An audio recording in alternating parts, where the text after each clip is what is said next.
오늘 블라썸 네 번째 시간입니다. 영적 눈이 열린 자라는 주제를 가지고 함께 하나님의 말씀을 나누기를 원합니다. 세상에는 두 종류의 사람이 있습니다. 하나는 육적인 사람이고 또 다른 하나는 영적인 사람이다라고 말씀드리고 싶습니다. 이 관점과 개념으로 또 다루자면 세상에는 또 두 종류의 눈이 있습니다. 육적인 눈이 있고 영적인 눈이 있습니다. 사람은 천성이 이렇게 눈에 보이는 것만을 바라보고 믿으려고 하는 그런 성질이 있습니다. 그런데 하나님의 말씀인 성경은 저와 여러분들에게 그렇게 이야기하지를 않아요. 자, 우리 에베소서 1장 18절 말씀 함께 한번 읽어보도록 하죠. 큰 소리로 읽습니다. 시작. 너희 마음의 눈을 밝히사 그의 부르심의 소망이 무엇이며 성도 안에서 그 기업의 영광의 풍성함이 무엇이며. 자, 빨간 글씨만 읽어볼까요? 시작. 마음의 눈을 밝히사. 자, 마음의 눈을 밝힌다라고 성경은 명확하게 저와 여러분들에게 증거하고 있습니다. 그러니까 우리가 눈으로 보이는 이런 가시적인 육체적인 세계뿐만이 아니라 보이지 않지만 진짜 실상인 영적인 세계가 있음을 성경은 저와 여러분들에게 끊임없이 증거하고 있다라는 거죠. 여러분, 눈에 보이는 세계가 진짜가 아니라 영적인 세계가 진짜이고 우리가 육신의 눈으로 바라보는 이 세계는 영적인 세계의 그림자이다라고 저는 생각을 합니다. 믿으시기를 바랍니다. 성경에서 말하는 볼 수 없는 상태는 어두운 상태를 이야기를 해요. 눈이 있어도 보지 못하는 이유는 많은 사람들이 어둠 속에 있기 때문이다라고 성경은 우리에게 이야기를 하고 있습니다. 자, 이렇게 생각해 보면 되겠네요. 굉장히 쉬운 예인데 지금 밝잖아요. 여기가 깜깜하다고 생각을 해보세요. 깜깜합니다. 한 줄기 빛도 없어요. 그래서 우리가 바로 앞에 있는 물체도 바라볼 수 없는 그런 어둠이라고 생각해 봅시다. 눈 잠깐 감아 보실래요? 안 보이잖아요. 그렇지 않아요? 자, 그런데 눈을 감으면은 제 눈에는 이 컵과 제 옆에 있는 마이크가 보이지를 않아요. 이제 눈 뜨셔도 됩니다. 네. 눈을 감으면은 이게 보이지를 않잖아요. 제 눈에는. 그렇지 않아요? 그런데 보이지 않아도 이 물컵과 마이크는 존재하는 거예요. 맞아요, 맞아요. 보이지 않을 뿐이지 이 물컵과 마이크는 존재한다라는 거죠. 그러니까 내가 보지 못할 뿐이지 안 보인다고 존재하지 않는 것이 아니라는 것입니다. 그러니까 성경은 계속해서 이 진리를 저와 여러분들에게 수시로 던져주고 있다라는 거죠. 그래서 저는 이렇게 생각합니다. 눈에 보이는 것만 바라보고 믿겠다는 사람은 정말 어리석은 사람이다 라고 저는 말씀을 드리고 싶습니다. 육적인 사람들은 육의 눈만 가지고 있습니다. 그래서 보이는 것만을 바라보고 믿으려고 한다라는 거죠. 성경은 저와 여러분들에게 영적인 눈을 떠라. 할렐루야. 영적인 눈을 뜨고 지금 이 현상 너머에서 일어나고 있는 그 영적인 세계의 치열한 전쟁을 우리가 바로 볼 수 있어야 한다라고 이야기를 하고 있습니다. 고난이 아니라 고난 너머에서 쉴 새 없이, 여러분 아까 찬양했잖아요. 우리를 위해서 일하고 계시는 그 하나님의 일하심을 볼 수 있어야 하고, 문제 너머에서 이미 우리를 향해서 승리의 열매를 준비하고 계시는 그 하나님의 준비를 바라볼 수 있는 눈이 열린 자들이 승리하는 삶을 살아갈 수 있다라는 거죠. 그런 성도들이 되시기를 주의 이름으로 간절히 축원합니다. 그래서 예수 믿고 구원받으면 우리 삶 가운데 여러 가지 변화가 일어나는데 그 중에 가장 큰 변화 가운데 하나가 우리의 영안이 열린다는 거예요. 사도 바울이 그랬어요. 그날도 어김없이 예수 믿는 자를 핍박하기 위해서 다메섹 도상으로 향하던 중에 부활하신 예수 그리스도를 만나게 됩니다. 그러자 예수님을 인격적으로 만나게 되니까요, 이 사울의 눈이 열리면서, 이 사울이 이제 바울이 되는 아주 기가 막힌 회심의 체험이죠. 이 눈이 열리면서 그동안 이 바울이 눈에 보이는, 그렇게 무게를 두고 그렇게 의미를 두었던 이 육적인 것들을 배설물과 같이 여기기 시작했습니다. 왜 그랬을까요? 다른 눈이 사도 바울에게 부여됐기 때문이라는 겁니다. 할렐루야. 사랑하는 제일교회 성도 여러분, 예수님을 만나면 반드시 영안이 열립니다. 믿으시면 아멘 합시다. 그래서 영안이 열린 사람들은 인생관이 바뀔 수밖에 없어요. 관점이 바뀔 수밖에 없습니다. 일찍 열리면 열릴수록 좋습니다. 청년들의 영안이 열리잖아요. 결혼관이 바뀝니다. 비즈니스 하시는 분들의 영안이 열리게 되면 물질관이 바뀌게 되고요. 아멘. 그리고 여러분들의 눈이 열리게 되면 우리의 삶의 목적과 방향성이 바뀌게 되는 놀라운 일들이 반드시 일어나게 될 줄로 믿으시기를 바랍니다. 그 시각 장애인을 안내하는 그 맹인 안내견이 있잖아요. 그 집에서 여러분들이 기르는 그 강아지들이랑은 뭐 차원이 다른 그런 강아지입니다. 뭐 값도 굉장히 비싸지만 굉장히 뭐 중요한 훈련을 받죠. 그리고 이 맹인 안내견은 왜 중요하냐면, 그리고 왜 대우를 받냐면 이 사람의 눈의 역할을 대신 해주기 때문에 맹인 안내견은 대우를 받는 거예요. 여러분, 이 맹인 안내견이 앞을 보지 못하는 사람의 눈이 되어주는 것처럼 우리 제일교회 성도들 한 사람 한 사람에게도 오늘 예배를 통한 예수 그리스도의 눈이 열려야 합니다. 아멘. 내 삶의 주인 되시는 그 예수의 눈이 여러분들에게 열리게 될 때에 우리는 세상 사람들이 보지 못하는 영적인 세계를 반드시 볼 수 있게 될 줄로 믿습니다. 그래야 우리가 이 블라썸의 축복을 건강하게 누릴 수 있는 거예요. 이 사람이 화장실 들어갈 때 마음과 나올 때 마음이 다르잖아요. 필연적으로 이 사람의 마음은 처음 마음과 같을 수 없다라고 제가 늘 여러분들에게 말씀드립니다. 그래서 마음을 지키는 자들이 이 마지막 때에 승리할 수밖에 없는 것입니다. 그런데 이 블라썸의 축복, 여러분들 인생에 은혜의 꽃이 피어나는 이 2025년도에 우리의 영안이 열려야만 우리가 교만하지 않을 수가 있습니다. 그리고 항상 성실하게 우리 믿음의 선진들과 같이 믿음의 주요 온전케 하시는 이인 예수 그리스도를 바라보고 그분을 송축하는 예배자로서 우리가 인생을 넉넉하게 살아갈 수 있게 된다라는 것이에요. 자, 보세요. 눈에 보이는 것만 바라보며 살아가면 사람은 필연적으로 거기에 마음을 두게 됩니다. 그리고 보이는 것에서 자꾸만 소망을 찾으려고만 해요. 그런데 문제는 뭐냐면 우리가 보이는 것에 소망을 두고 보이는 것에 우리의 마음을 뺏기잖아요. 그러면 좋을 때는 괜찮아요. 문제가 찾아와요. 그런데 내 능력치를 내가 알잖아요. 나는 한 70점 정도 되는 사람, 나는 80점 정도 되는 사람, 내 능력치를 내가 아는데 이 문제가요, 내 능력치보다 훨씬 더 큰 파도가 돼서 가시적으로 큰 파도가 돼서 여러분들의 삶을 덮치잖아요. 그 사람은 100% 고립됩니다. 아이솔레이트 된다라는 거죠. 갇혀버리고요, 돌파를 이루지 못하고요, 그 고난 앞에서 미끄러져 버리는 안타까운 인생을 살아갈 수밖에 없어요. 이게 바로 영의 눈이 닫힌 사람들의 특징이라는 겁니다. 그래서 이 결정적인 순간이라는 걸 제가 이야기를 해요. 결정적인 순간, 여기만 뚫고 지나가면 이제 넥스트 스텝으로 우리가 나아가는데 육의 눈을 가진 사람들은 이 결정적인 순간에서 항상 미끄러집니다. 이 패턴이 있어요. 여러분 보세요. 그래서 이걸 분별하기 위해서 우리의 영안이 열리기를 우리가 성령 하나님께 간구할 수 있어야 됩니다. 할렐루야. 여러분, 그저 그런 인생 되지 마십시오. 남들 하는 것처럼 그냥 노말한 인생 되지 마시고요, 하나님 손에 붙들려서 하나님께 쓰임받는 영적인 기염을 토해내는 인생으로 살게 되시기를 주의 이름으로 간절히 축원합니다. 그러기 위해서는 영안이 열려야 된다는 거예요. 보세요. 제자들과 예수님이 배를 타고 이제 바다를 건너가잖아요. 풍랑이 왔어요.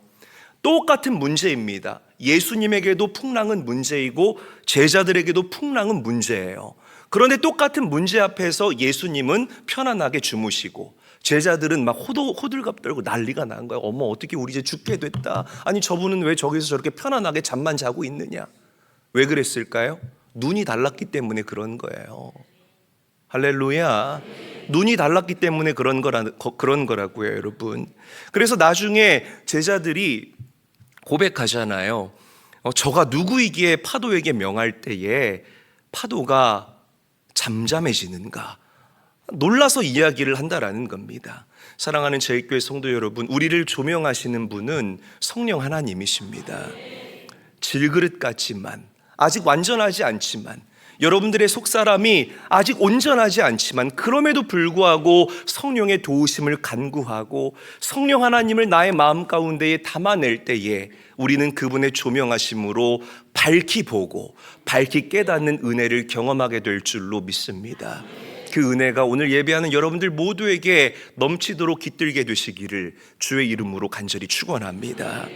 자, 오늘 하갈을 한번 조명해 봤으면 좋겠어요. 굉장히 중요합니다. 이 창세기 21장에 등장하는 하갈은 여러분들이 잘 알다시피 아브라함의 아내였던 사라의 몸종이었습니다. 그리고 아브라함의 첩이었죠. 자, 그런데 이 하갈이라는 여자로서 이 하갈을 조명해 보면 굉장히 여성으로서 참 불행한 인생을 살았다라고 저는 말씀을 드리고 싶어요. 왜냐하면 남자에게 사랑을 받지 못했거든요. 여자들은 남자에게 사랑받을 때 행복합니다. 아멘 한 3분만 하시는데 뭐 아멘 안 하셔도 이게 맞습니다. 사랑받아야 행복해요. 그런데 남편에게 버림받죠.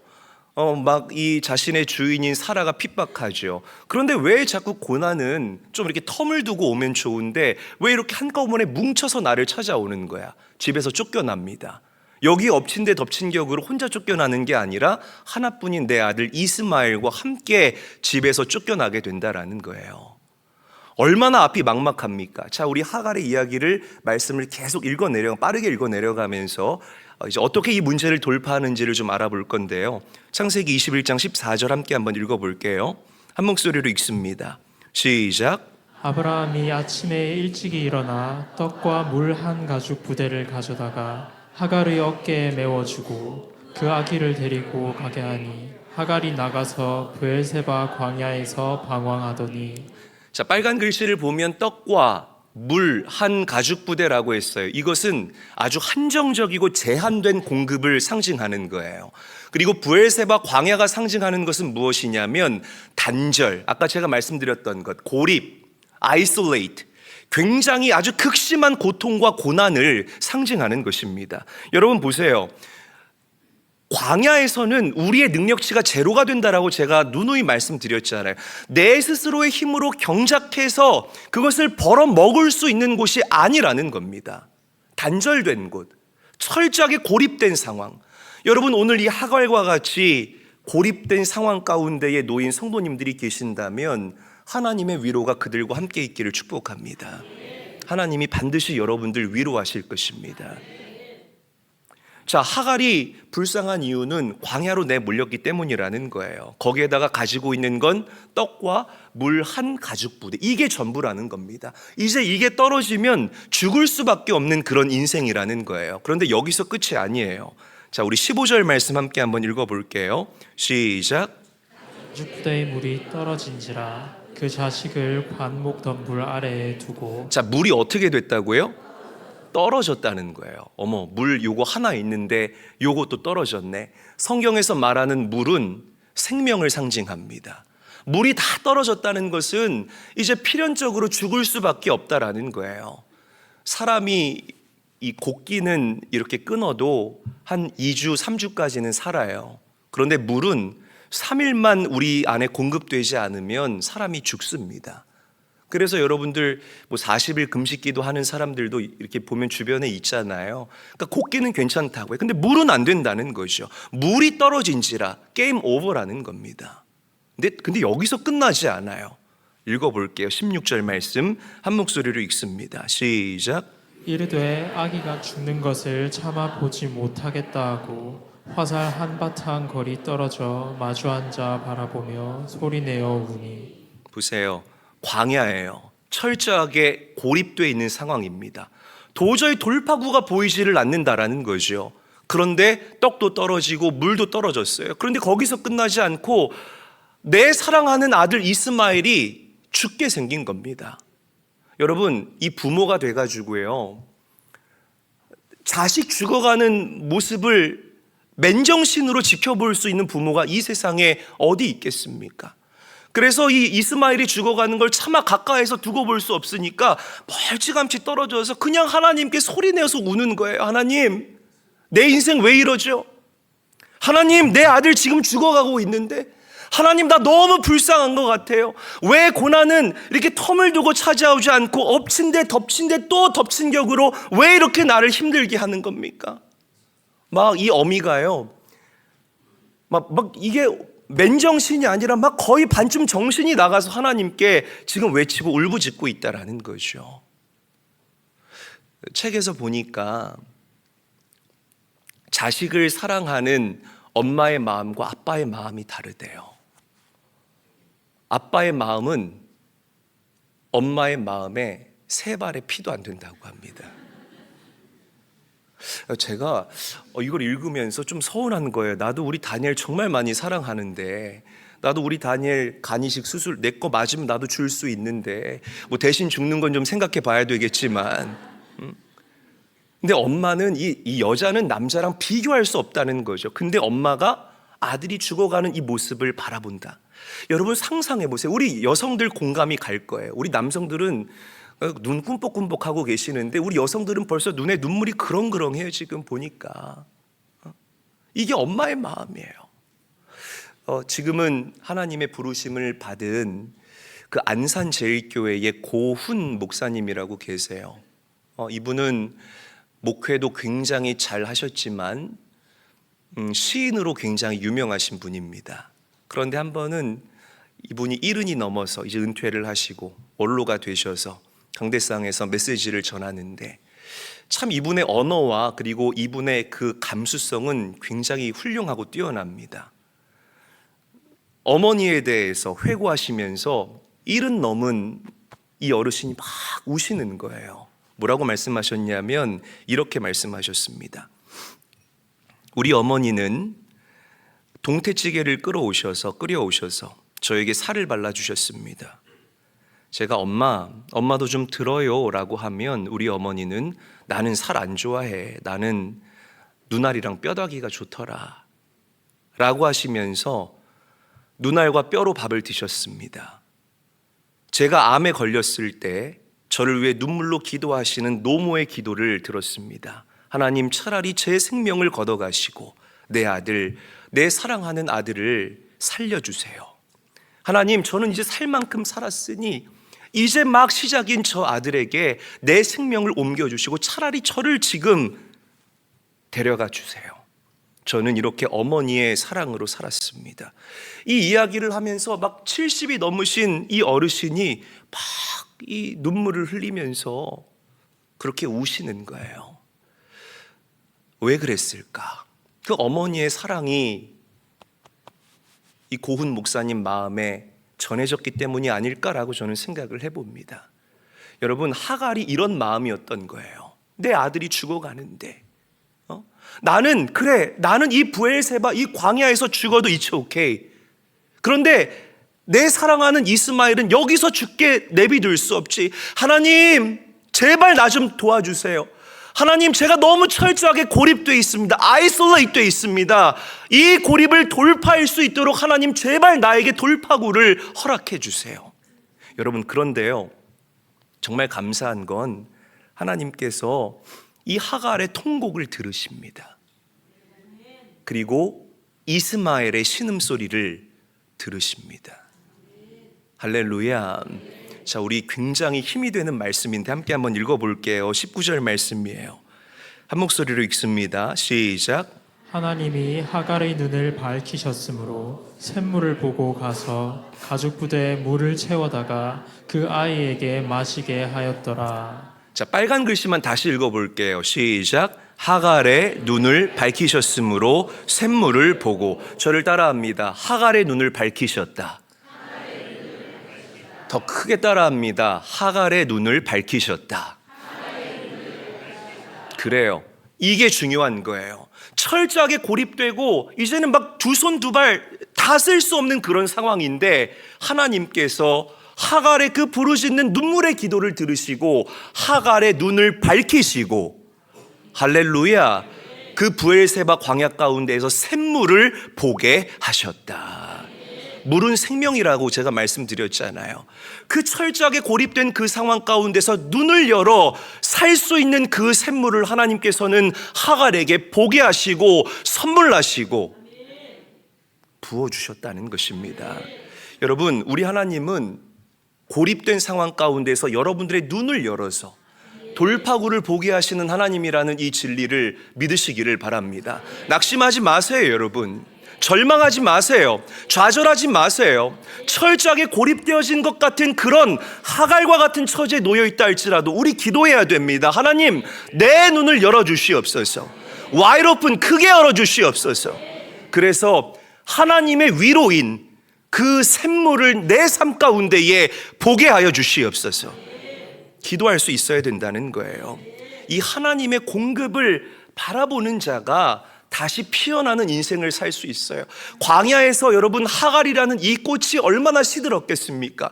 빼짝 말라갔을 거라는 거예요. 그런데 눈을 열어서 보니까 하나님의 공급을 바라본 거예요. 시들었던 나를 다시 피어나게 하시는 하나님, 시들었던 여러분들의 인생을 다시 블라썸하게 하시는 그 하나님, 하나님의 공급, 하나님의 생명을 바라보는 눈이 열릴지어다. 열려야 합니다, 여러분.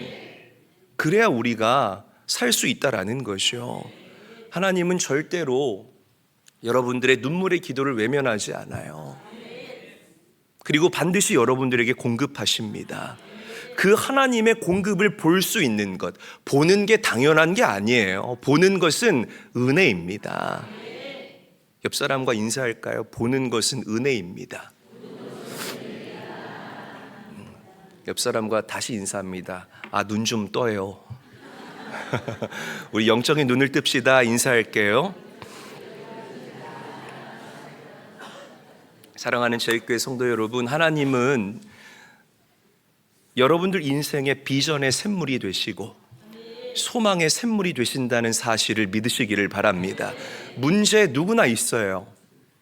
저에게도 문제가 있고 문제 없는 사람이 어디 있겠습니까? 그러나 문제에 스스로 고립되거나 함몰되지 마시고 눈을 열어서 하나님의 공급, 그 영적인 생수를 바라볼 수 있는 아름답고 복된 인생들이 될 수 있기를 주님의 이름으로 간절히 축원합니다.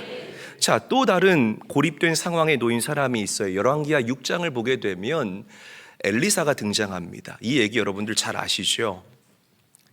엘리사는 그 당시 도단 성에서 살고 있었는데 이 아람의 군대를 계속해서 이스라엘에게 보내는 거예요. 이스라엘을 점령하려고. 그런데 밤 늦게 가도 이스라엘이 기가 막히게 기다렸다가 완벽한 디펜스를 해내고, 또 낮에 가도 이스라엘이 기가 막히게 매복해 있다가 아람 군대를 무찌르는 거예요. 그러니까 이 아람 나라 왕이 약이 막 바짝 오른 겁니다. 그래서 도대체 왜 저들이 저렇게 강하냐라고 물어봤더니 병사들이 얘기하는 거예요. 그 도단성에 엘리사라는 선지자가 있는데 그는 다 압니다. 이게 뭐예요? 눈이 열려있는 사람이라는 거예요. 다 압니다. 그래서 이 총공세를 펼칩니다. 이 아람 나라 왕이 모든 군대를 이끌고 한밤중에 그 도단성으로 이제 가서 포위를 한 거예요. 근데 그 모습을 본 엘리사의 종, 그 사환이 또 호들갑을 떠는 거예요. 하여튼 눈이 다친 사람은 호들갑을 떨어요, 여러분. 아, 내 주여 어찌하이나이까. 아, 내 주여 어찌하나이까. 보세요. 아까 예수님 제자들 모습처럼 엘리사나 그리고 그 사환에게 고립된 상황, 아이솔레이트된 이 상황은 똑같아. 이 필드는 똑같다라는 거죠. 그런데 엘리사는 평안해요. 사환만 호들갑을 떨고 난리가 나 있는 거예요. 자, 엘리사가 이렇게 이야기를 합니다. 자, 열왕기하 6장 16절 크게 읽습니다. 시작. 대답하되 두려워하지 말라. 우리와 함께한 자가 그들과 함께한 자보다 많으니라 하고. 기가 막힌 말씀이 아닐 수가 없어요. 두려워하지 말래요. 아멘. 두려워하지 말라. 여러분, 사실 이 가시적으로 고난이 가중하면 우리는 두려워하는 게 맞습니다. 부담이 되지 왜 안 되겠어요? 건강에 이상이 생기는데 왜 부담이 안 됩니까? 물질적으로 데미지를 입었는데 왜 우리가 이렇게 힘들거나 마음이 어렵지 않겠어요? 그런데 이 압도당하는 이 상황 가운데에서도 엘리사는 우리를 포위하고 있는 그 아람 군대를 본 것이 아니라 하늘의 불말과 불병거를 바라볼 수 있는 영안이 열린 자였기 때문에 그 마음의 평안함을 유지할 수 있었다는 것이에요. 할렐루야. 이게 차이라고요, 여러분. 영안이 열린 자와 이 영안이 닫힌 자의 차이가 이게 차이라는 것입니다. 그래서 엘리사가 사환을 위해 기도합니다. 주여, 이 종의 눈을 열어 보게 하옵소서. 보게 하옵소서. 그러자 그 사환의 눈이 열리는데 하늘의 불말과 불병거가요, 온 산기슭을 가득해서 그 아람 나라 군대를 둘러싸고 있는 걸 본 거예요. 기가 막히죠. 여러분, 오늘 여러분들을 축복하고 도전합니다. 여러분들에게 엘리사의 눈이 열리기를 축복합니다. 이 열려야 된다는 겁니다. 다시 강조하지만 보는 것은 당연한 게 아니에요. 은혜라는 거죠. 오늘 엘리사처럼 기도하세요. 하나님, 내 눈을 열어주시옵소서. 우리 가정의 눈을 열어주시옵시고, 우리 사업장의 문을 열어주시옵시고, 이 교회의 눈을 열어주시옵소서.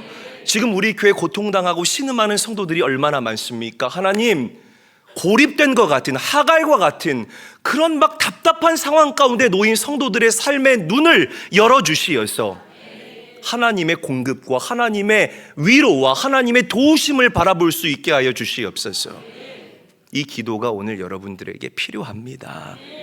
자, 그런데 보통 여기서 말씀이 끝나잖아요. 이 도단성에 쳐들어왔던 아람 나라 군대가 어떻게 됐는 줄 아세요? 하나님께서 그 눈을 멀게 하셔서 약 한 20km 정도를 그들을 인도하십니다.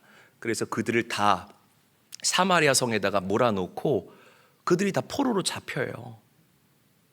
그러니까 참 이게 보세요. 영안이 닫힌 자의 말로다라고 저는 말씀을 드리고 싶습니다. 말씀 정리할게요. 우리는 이 눈을 열어달라라는 기도만 보통 하잖아요. 이 엘리사의 말씀을 다룰 때. 그런데 저는 여러분, 이 기도도 우리에게 반드시 필요하다고 생각합니다. 주님, 나의 눈을 닫아 주시옵소서. 왜 이 기도가 필요한 줄 아십니까? 교만의 눈을 우리가 닫아야 되고요, 탐욕의 눈을 닫아야 되고요, 그리고 여러분, 이 지금 세상 가운데에 얼마나 정치, 경제, 사회, 문화가 혼란스럽습니까?